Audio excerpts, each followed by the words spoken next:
Good morning વિદ્યાર્થી મિત્રો. હવે ધોરણ 11 એમાં ચેપ્ટર નંબર 10 તરણના યાંત્રિક ગુણધર્મ અને એ તરણના યાંત્રિક ગુણધર્મો એમાં વિડિયો 1 છે. એમાં આપણે આ પ્રકરણની પ્રસ્તાવના વિશે વાત કરીશું. તો પહેલા તો તરણ એટલે શું? તો તરણની વાત કરીએ તો અત્યાર સુધી આપણે ઘન, પ્રવાહી અને વાયુ દ્રવ્યના આ ત્રણ સ્વરૂપ અને ચોથું પ્લાઝમા એના વિશે વાત સાંભળી છે. હવે તરણ એક એવી વસ્તુ છે કે જે વહી શકે એટલે એક જગ્યાએથી બીજા જગ્યાએ જેનું વહન સહેલાઈથી થઈ શકે. તો અહીંયા એવું કહી શકાય કે અહીંયા વાયુ અને પ્રવાહી બંનેનું વહન થઈ શકે છે સહેલાઈથી, એક જગ્યાએથી બીજી જગ્યાએ સહેલાઈથી વહન થઈ શકે છે. માટે વાયુ અને પ્રવાહી એ બંનેને તરલ કહી શકાય. તો વાયુ અને પ્રવાહી છે એ ઘન પદાર્થ છે, એ ઘન પદાર્થ કરતા આ રીતે જુદા પડે છે કે જેનું વહન થઈ શકે છે. તો જેનું વહન સહેલાઈથી થઈ શકે એવા દ્રવ્યને તરલ કહી શકાય. તો અહીંયા તરલની વ્યાખ્યા આ રીતે આપી શકાય.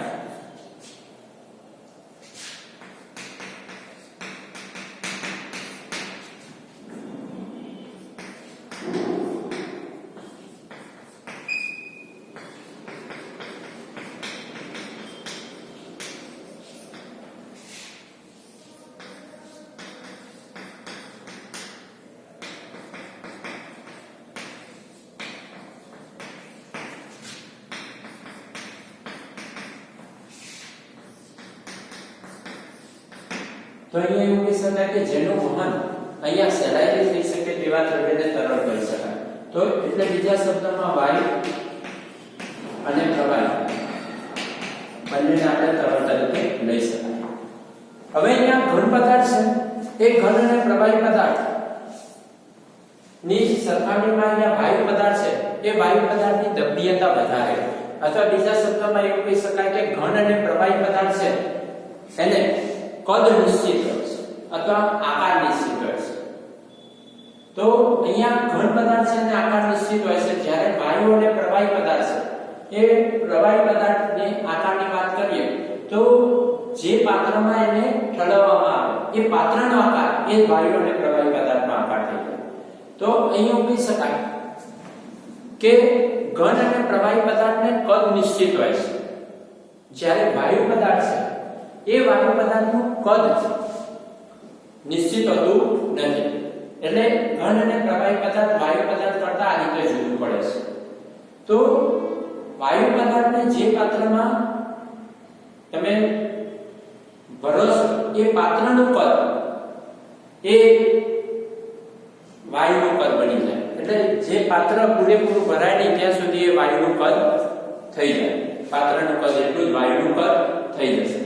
તો અહીંયા એવું કહી શકાય કે વાયુ છે એ વાયુની સરખામણીમાં ઘન અને પ્રવાહી પદાર્થની દબનીયતા ઓછી હોય છે. દબનીયતા ઓછી તો બલ્ક મોડ્યુલસ પણ ઓછું. એટલે વાયુ પદાર્થ છે એનો બલ્ક મોડ્યુલસ અહીંયા વધારે થશે. બીજું કે પ્રવાહી પદાર્થ છે એ પ્રવાહી પદાર્થ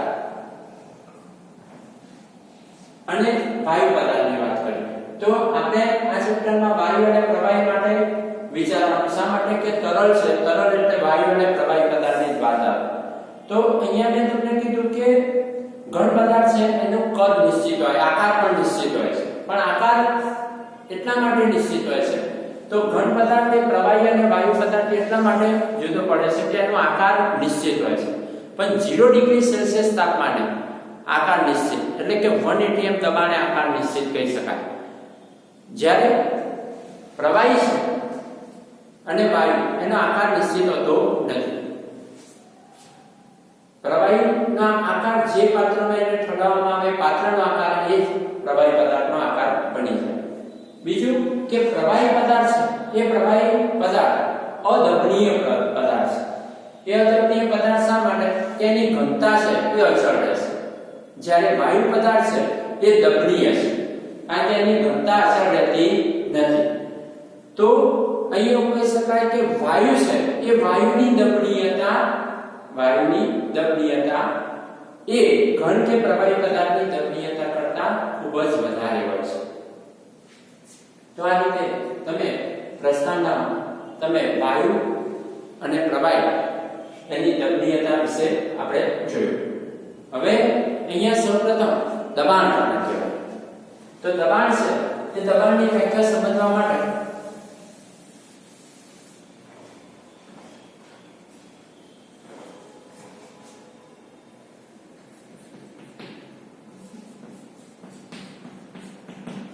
દબાણ એને ઇંગ્લિશમાં પ્રેશર કહેવાય. તો દબાણની વ્યાખ્યા આપણે સમજવી તો આપણે જાણીએ છીએ કે ટાંકણી છે એ ટાંકણી નો પોઈન્ટ આપણા શરીરને નુકસાન પહોંચાડે છે. જ્યારે ખૂબ જ મોટું ક્ષેત્રફળ ધરાવતી બીજી કોઈ વસ્તુ વિચારે, દાખલા તરીકે ચમચી છે, ચમચીનો પાછળનો ભાગ આપણા હથેળી ઉપર આપણે એને સ્પર્શ કરાવીએ તો એ એટલું અસરકારક રહેતો નથી. પરંતુ અહીંયા ટાંકણી છે એ ટાંકણી વડે જ્યારે આપણે બળ લગાડીએ છીએ અથવા તો ટાંકણી વડે જ્યારે શરીરને આપણે સ્પર્શ કરીએ છીએ તો તરત જ અહીંયા આપણે આપણા શરીરને એ ટાંકણી નુકસાન પહોંચાડે છે. તો આના પરથી એક તારણ કરી શકાય કે તમે જે પદાર્થ વડે બળ લગાડો છો એ બળ લગાડતા અહીંયા સંપર્ક સપાટીનું ક્ષેત્રફળ જેમ મોટું હોય તેમ બળની અસર ઓછી થાય. દાખલા તરીકે આપણે જાણીએ છીએ કે આપણે સર્કસમાં જોઈએ છે કે હાથી છે એ હાથી સીધો માણસની છાતી ઉપર પગ મૂકે તો એને પાછળીઓ તૂટી જાય. પરંતુ લાકડાનું પાટિયું મૂકી અને જો અહીંયા એ હાથી એના પગ વડે જ્યારે એની ઉપર દબાણ લગાડે છે તો એની નીચે પાટિયાની નીચે સૂતેલા માણસને કોઈ નુકસાન પહોંચતું નથી. શા માટે? તો એ પગ છે એ પગ વડે લાગતું દબાણ છે એ દબાણ લાકડાની સમગ્ર સપાટી છે એની પર તમે ફેલાઈ. એટલે એવું કહી શકાય કે તમે જે બિંદુએ બળ લગાડો છો એ બળ લગાડતા એ બિંદુનું એ સંપર્ક બિંદુનું ક્ષેત્રફળ જો મોટું હોય, સંપર્ક બિંદુનું ક્ષેત્રફળ મોટું હોય અથવા સંપર્ક સપાટીનું ક્ષેત્રફળ જેમ મોટું તેમ બળની અસર ઓછી થશે.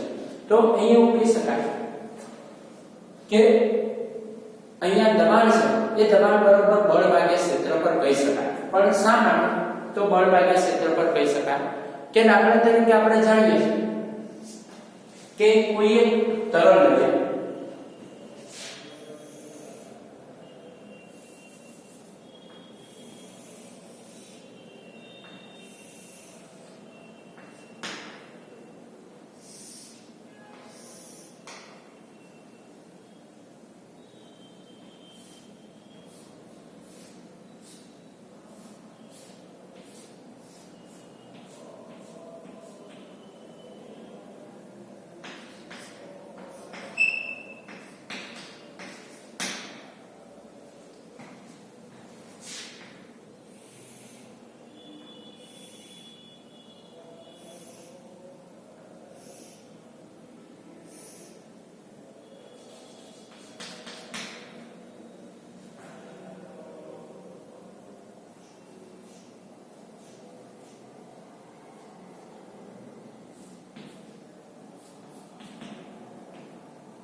તો અહીં આકૃતિમાં દર્શાવ્યા અનુસાર કોઈ એક તરલ ભરેલા પાત્રમાં જ્યારે તમે કોઈ પદાર્થને ડુબાડો છો તો એ પદાર્થની સમગ્ર સપાટી પર તરલ વડે સપાટીને લંબરૂપે બળ લાગે છે, હંમેશા લંબરૂપે. તો આવું થવાનું કારણ એવું છે કે સપાટીને સમાંતર જો તરલ વડે પદાર્થ ઉપર બળ લાગતું હોય તો ન્યૂટનના ગતિના ત્રીજા નિયમ અનુસાર પદાર્થ છે એ પદાર્થ વડે પણ અહીંયા તરલ ઉપર સપાટીને સમાંતર બળ લાગે અને અહીંયા પદાર્થ છે એ પદાર્થની સાથે અહીંયા સંપર્કમાં રહેલું તરલ એ સપાટીને સમાંતર ગતિ કરે. પરંતુ અહીંયા તરલ તો સ્થિર રહેશે એટલે એ શક્ય છે નહીં.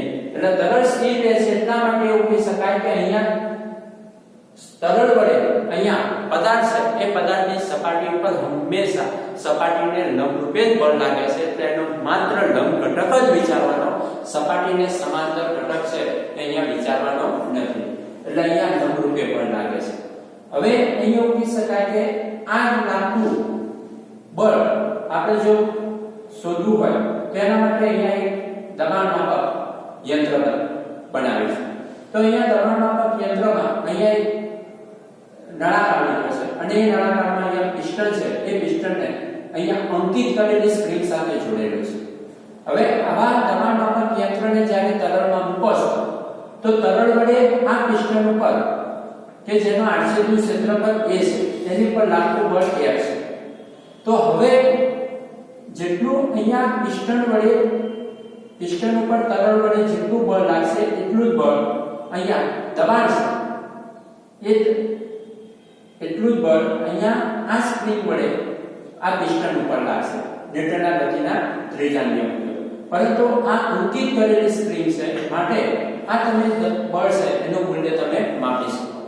તો અહીં કહી શકાય કે જો એ આડછેદ ક્ષેત્રફળ ધરાવતા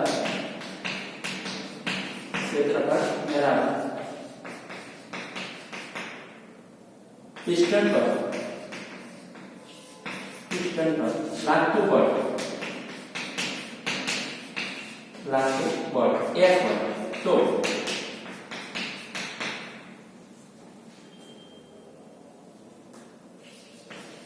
દબાણ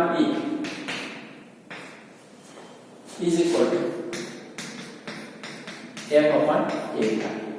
F/A એટલે પદાર્થની એકમ ક્ષેત્રફળની સપાટી પર લાગતું બળ. તો અહીં એવું કહી શકાય કે એ ક્ષેત્રફળ હોય તો એ ક્ષેત્રફળની સપાટી પર લાગતું બળ F થાય તો એકમ ક્ષેત્રફળની સપાટી પર લાગતું બળ કેટલું? તો આ રીતે પદાર્થની એકમ ક્ષેત્રફળની સપાટી પર લાગતું બળ, પણ એ બળ વિચાર એટલે હંમેશા સપાટીને લંબરૂપે લાગતું બળ જ વિચારવાનું. તો એ બળ છે એ બળને દબાણ કહી શકાય. તો આ દબાણની વ્યાખ્યા અથવા દબાણનું સૂત્ર તમે આ રીતે મેળવી શકો. તો હવે અહીંયા દબાણ છે અદિશ રાશિ. હવે તમને થશે કે જમણી બાજુ અહીંયા બળ એ સદિશ છે, તો શા માટે અદિશ? અહીં બળ ભલે અદિશ છે પણ અહીં બળનો સપાટીને લંબરૂપે ઘટક લેવાનો છે, સપાટીને સમાંતર ઘટક નહીં.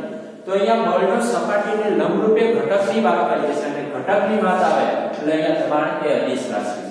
તો અહીંયા પહેલી વસ્તુ દબાણ અદિશ રાશિ.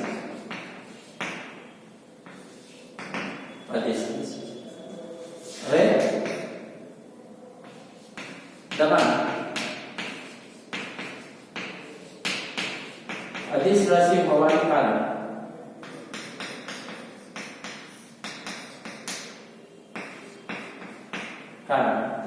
બળનું માત્ર સપાટીને લંબરૂપે ઘટક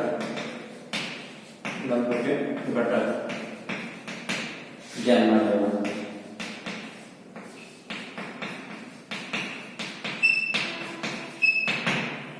બીજું, બ્લેઇસ પાસ્કલ નામના વૈજ્ઞાનિકે દબાણની શોધ કરી.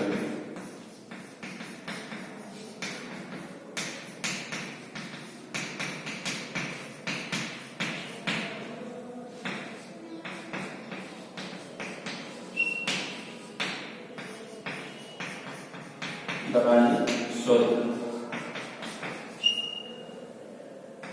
માટે તેના માનમાં દબાણનો એકમ પાસ્કલ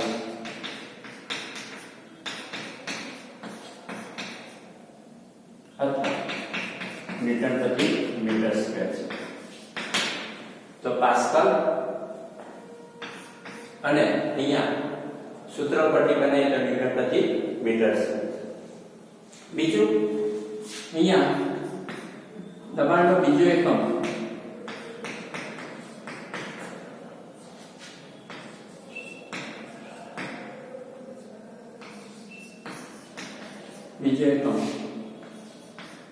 વાતાવરણ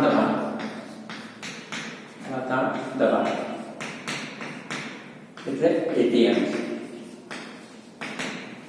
એટલે બીજા શબ્દોમાં એવું કહી શકાય કે દરિયાની સપાટી પર વાતાવરણ વડે, દરિયાની સપાટી છે એટલે દરિયાની સપાટી પર વાતાવરણ વડે અહીંયા લાગતું બળ એ લાગતા બળ ને અહીંયા એક ATM કહી શકાય. તો અહીંયા એ 1 atm બરોબર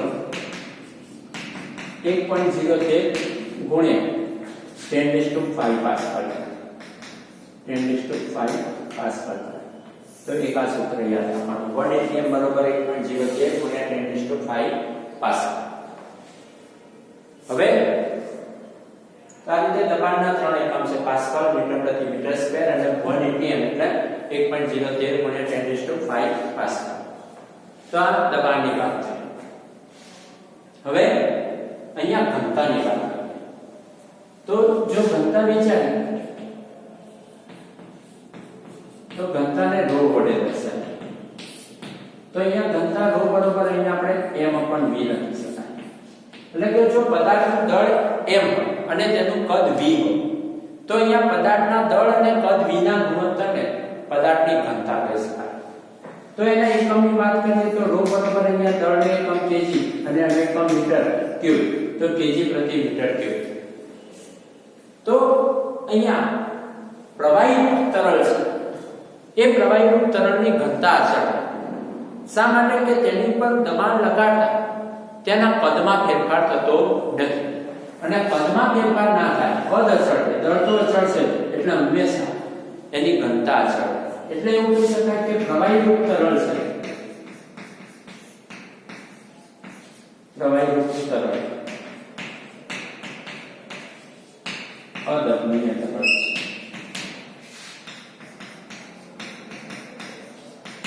જ્યારે વાયુ તરલ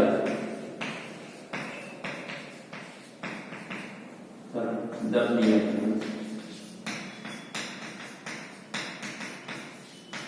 વાયુ તરલ કેવું છે? દમ્ય. પ્રવાહી તરલ અદમ્ય તરલ છે, જ્યારે વાયુ તરલ દમ્ય. શા માટે? કે વાયુ તરલ છે એની પર દબાણ લગાડો તો તેના કદમાં ફેરફાર થાય અને કદમાં ફેરફાર થાય તો તેની ઘનતામાં પણ ફેરફાર થાય. એટલે અહીંયા પ્રવાહી તરલ માટે ઘનતા અચળ રહે, જ્યારે વાયુ તરલ માટે ઘનતા અચળ રહેતી નથી. હવે અહીંયા સાપેક્ષ ઘનતા.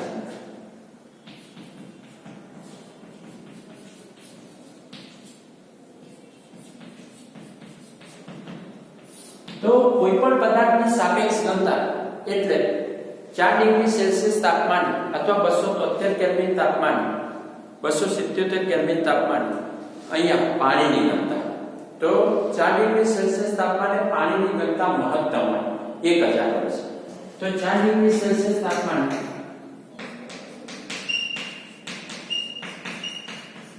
પાણીની ઘનતા ρ w એટલે 1 ગુણ્યા 10⁻³ kg પ્રતિ મીટર ક્યુબ હોય છે. તો અહીંયા સાપેક્ષ ઘનતા એટલે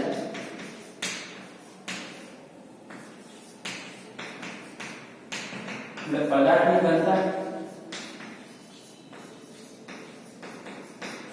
ભાગ્યા 4 ડિગ્રી સેલ્સિયસ તાપમાન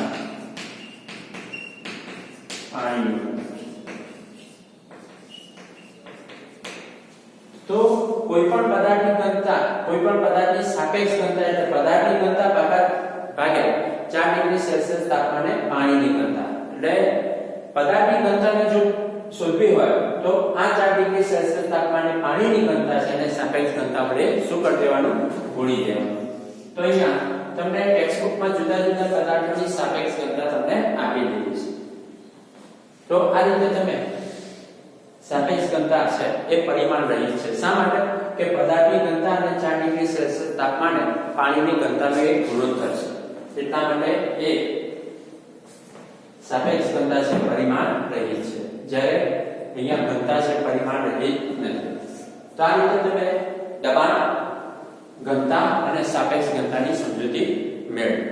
તો હવે એના પછીના વિડિયોમાં વિદ્યાર્થી મિત્રો ઉદાહરણ 10.1 અને પાસ્કલના નિયમની ચર્ચા કરીશું. Thank you.